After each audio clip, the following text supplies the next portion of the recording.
The World Cup did not begin as a tournament, it began as an argument. Who really deserved to call themselves world champions? For years, that title belonged to the Olympic football winner. Then one idea changed everything. FIFA wanted its own tournament outside the Olympics, where nations would not just compete for a medal, but for the right to say they ruled football. And from that decision came the most watched sporting event on earth. A tournament that gave us Pelé as a teenager, Maradona's hand and genius in the same match, Brazil's worst nightmare at home, Zidane's final act, Messi's crowning moment, and soon, the biggest World Cup ever. This is the full history of the FIFA World Cup, but not as a timeline full of dates. This is the story of how football became a global obsession. And the most important part comes early. The World Cup was never just about football. From the beginning, it was about politics, money, national pride, controversy, and moments so emotional they became bigger than the sport itself. If you are new here, hit subscribe to FIFA First Touch, because every week we break down the World Cup stories casual fans miss, from forgotten scandals to legendary moments that changed football forever. The story starts before the first World Cup even existed. In the early 1900s, Olympic football was considered the closest thing to a world championship. If you won the Olympic tournament, you were treated as the best football nation on the planet. But football was growing too fast to stay inside the Olympics. FIFA wanted control of its own stage, its own trophy, its own global tournament. So in 1930, the first ever World Cup was held in Uruguay. That choice made sense because Uruguay were already Olympic champions, but it also created the tournament's first major problem: travel.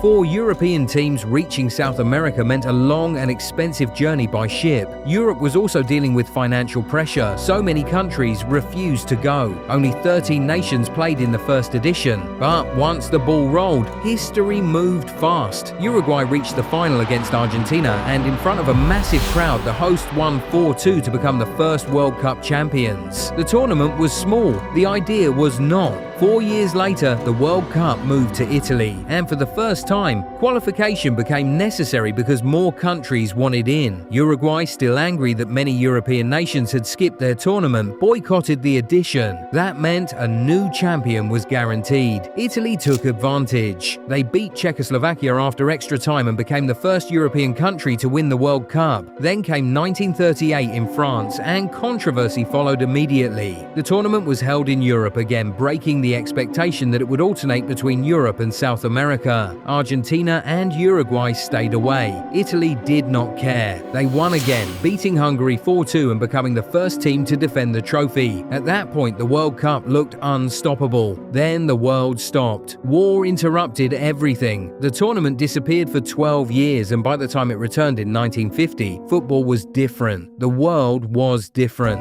And Brazil was ready to host the biggest World Cup yet. That tournament gave us one of the most painful nights in football history. Brazil only needed to avoid defeat against Uruguay in the final stage. The Maracanazo was packed with a crowd so large it still feels unreal today. Brazil expected a coronation. Instead, Uruguay won. The Maracanazo was born. For Brazil, it was not just a loss, it was trauma. And that is when the World Cup proved what it could do. It could make an entire nation feel heartbreak at the same time. 4 years later, Switzerland hosted the highest scoring World Cup ever. Hungary looked unbeatable, led by Ferenc Puskás and one of the greatest attacking teams football had seen. In the final, Hungary went 2 goals up against West Germany in minutes. Then everything changed. West Germany came back and won 3-2 in what became known as the Miracle of Bern. That match did more than crown a champion. It helped restore pride to a country still rebuilding after war.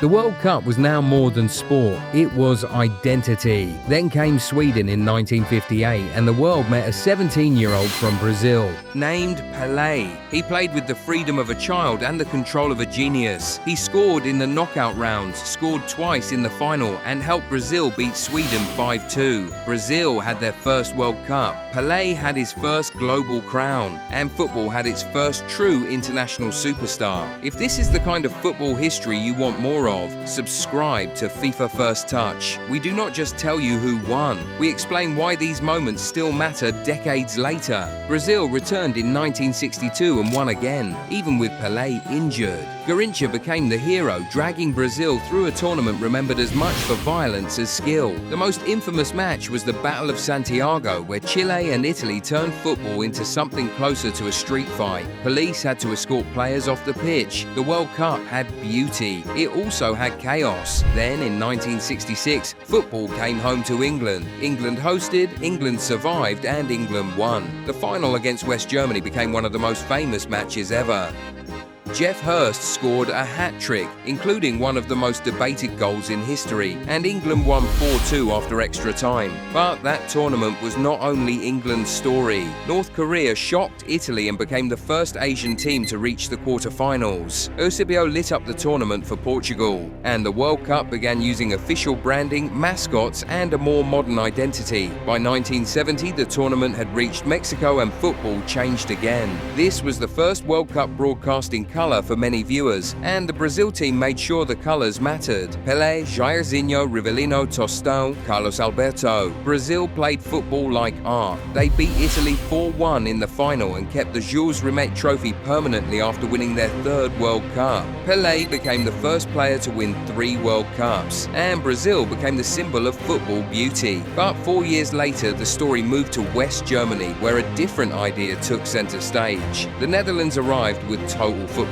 Johan Cruyff became the face of a team that moved like no one had seen before. Defenders attacked, attackers pressed, positions became flexible. They looked like the future. But in the final, West Germany beat them 2-1. Total football changed the sport. Germany won the trophy. That is one of the cruel truths of the World Cup. Sometimes the team that changes history does not lift the cup. In 1978, Argentina hosted under a dark political cloud. The country was controlled by a military dictatorship, and the tournament has never fully escaped that shadow.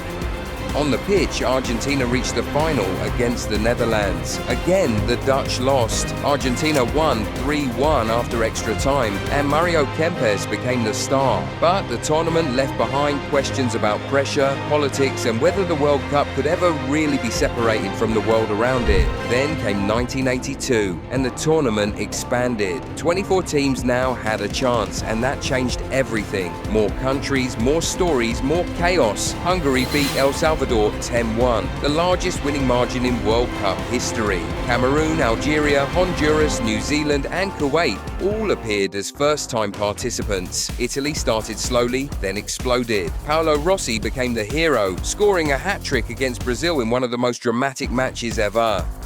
Italy reached the final and beat West Germany 3-1. The World Cup had entered a bigger era. And then came Mexico, 1986, Diego Maradona's tournament. Argentina won the World Cup, but the story will always come back to one match: Argentina against England. First came the hand of God, a goal scored with Maradona's hand that the referee missed. Then, minutes later, came the goal of the century, where Maradona dribbled from his own half through England's defense and scored one of the greatest goals ever seen.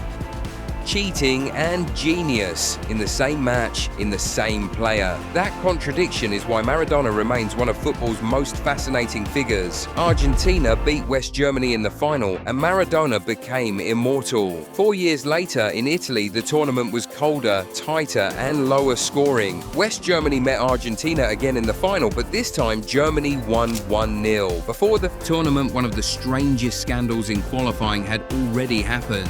Chile goalkeeper Roberto Rojas pretended to be injured by a flare thrown from the stands, even cutting himself with a hidden blade to sell the story. The plan failed when cameras exposed it. Rojas was banned and Chile were punished. The World Cup had become too big for lies to hide forever. Then came the United States in 1994, and the tournament reached a new audience. The crowds were massive. The stadiums were full. The event felt enormous. Brazil and Italy reached the final, but after a goalless match, The trophy was decided by penalties for the first time. Roberto Baggio sent his penalty over the bar. Brazil won, but the tournament's darkest story belonged to Colombia. Andres Escobar scored an own goal against the United States. After Colombia were eliminated, he returned home and was murdered. Rumors connected the killing to gambling anger and criminal influence, though the full story remains complicated. But one fact was clear: a football mistake had become a tragedy. That moment showed the terrifying pressure players can carry when football becomes tied to national expectation,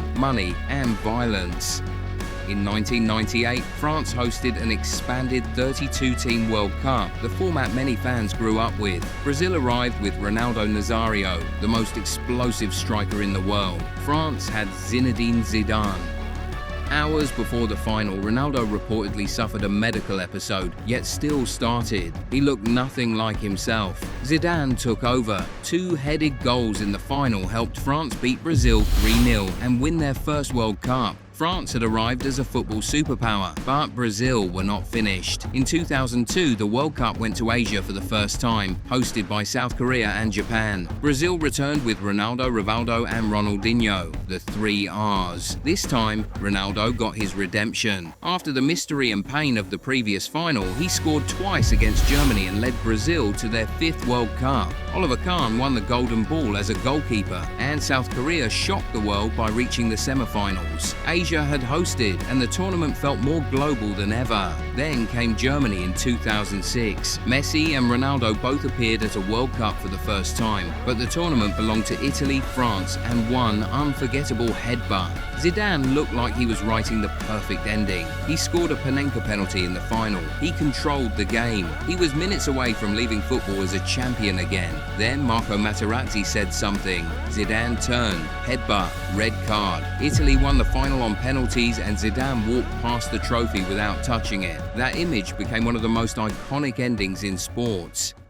In 2010, the World Cup went to Africa for the first time, hosted by South Africa. The sound of the vuvuzela became the soundtrack of the tournament. The Jabulani ball became infamous because players said it moved unpredictably. Spain, at the peak of their passing era, finally won their first World Cup. The final against the Netherlands was brutal, tense, and ugly at times. But late in extra time, Andres Iniesta scored, and Spain became world champions. The Netherlands lost another final. Beautiful teams do not always get beautiful endings. Then came Brazil in 2014, and for the hosts it became a nightmare. Brazil wanted redemption for 1950. They wanted to win at home.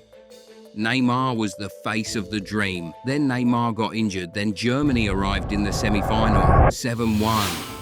One of the most shocking results in World Cup history. Brazil collapsed in front of their own people, conceding goal after goal in a match that felt impossible while it was happening. Germany went on to beat Argentina in the final through Mario Götze's extra-time winner. Messi won the Golden Ball, but not the trophy. His World Cup story remained unfinished. Russia hosted in 2018, and the tournament introduced VAR on the biggest stage. Penalties increased, decisions became slower, football became more technological, for better and worse. Croatia made a stunning run to the final behind Luka Modric, while England believed it might finally be coming home. It did not. France were too powerful in the final, beating Croatia 4-2. Kylian Mbappe announced himself as the future, and Didier Deschamps became one of the few people to win the World Cup as both player and manager. France had their second star, but 4 years later in Qatar, the greatest final of all time arrived. The 2022 World Cup was controversial before it even started. It was played in winter because of extreme heat. The stadiums were spectacular, but the labor and human rights debates surrounded the tournament from the beginning. Then the football took over. Cristiano Ronaldo made history in a painful way, eventually watching Portugal's dream collapse. Messi, meanwhile, chased the one trophy missing from his career. Argentina faced France in the final. Messi scored. Argentina led. Then Mbappe exploded. The match became 3-3 after extra time, with Mbappe scoring a hat-trick and Messi refusing to let go. Then penalties. Emiliano Martinez became the villain, the hero, the chaos agent. Argentina won. Messi finally lifted the World Cup. After years of heartbreak comparisons, pressure, and near misses, the story was complete. And now the tournament, for the first time, 48 teams competed instead of 32. 12 groups of 4. Every team still played 3 group matches. The top 2 advanced automatically, but now the 8 best third-place teams from across all 12 groups also survived into a brand new round of 32 that had never existed before. 104 matches, 3 host nations, 1 continent's worth of new questions about who actually belonged at the biggest tournament on Earth. 4 nations appeared at a World Cup for the very first time: Cape Verde, Curacao, Jordan, and Uzbekistan. Cape Verde, an island nation of under 600,000 people, opened their debut by beating Uruguay, the 2-time world champions, the founders of the competition, gone. 9 of the 10 African teams at the 2026 World Cup advanced out of the group stage, the most successful continental showing in tournament history. The records began falling before the knockout stage even arrived. Miroslav Klose had held the all-time World Cup scoring record since 2014, 16 goals. Then Messi, at 39 years old in his 6th and final World Cup, scored his 17th against Austria in the group stage. Then his 18th. The record was briefly his. He would end the group stage with 19, but the record did not survive the tournament. Kylian Mbappe entered 2026 with 12 career World Cup goals to Messi's 13. By the time France's campaign ended in a 6-4 thriller against England in the third-place match, Mbappe scoring twice in 18 minutes, he had reached 22 career World Cup goals. Messi ended at 21. The greatest World Cup scorer in history was now 27 years old and had played only 3 tournaments. While that race unfolded, something quieter was concluding in Portugal's group stage. Cristiano Ronaldo, 41 years old, scored twice against Uzbekistan and became the first player in history to score at 6 different World Cups. From 2006 through 2026, 20 years, never once failing to find the net. Portugal were eliminated by Spain in the round of 16. Ronaldo walked away holding a record that may never be equalled. Spain were the story of the tournament. Lamine Yamal, 19, the teenager photographed as a baby with Messi at Camp Nou 17 years earlier, became the youngest player to ever start a World Cup final. Spain conceded 1 goal across the entire tournament, 7 clean sheets, a goalkeeper's record that may also never be broken. The final brought Spain against Argentina at MetLife Stadium, a rematch of 2022. Argentina did not register a single shot in regulation. Enzo Fernandez was sent off before extra time. Emiliano Martinez made 12 saves, the most ever in a World Cup final. And in the 106th minute, Ferran Torres scored. Spain won, Argentina 0. Messi played his final World Cup match without scoring in the final. The 19-year-old he had held as a baby lifted the trophy instead. Spain were world champions for the second time, 38 consecutive matches unbeaten. And somewhere in that stadium, the next generation was watching all of it, deciding what they wanted to become. That is the World Cup. 96 years, 23 editions, 8 champions. Moments of injustice and moments of perfect poetry. Countries that showed up once and were never heard from again. One country that has never missed a single edition. If this is the kind of content you want more of, subscribe to FIFA First Touch and tell me in the comments, who is the greatest team to ever play this tournament? Does Spain 2026 belong in that conversation? We will see you in the next one.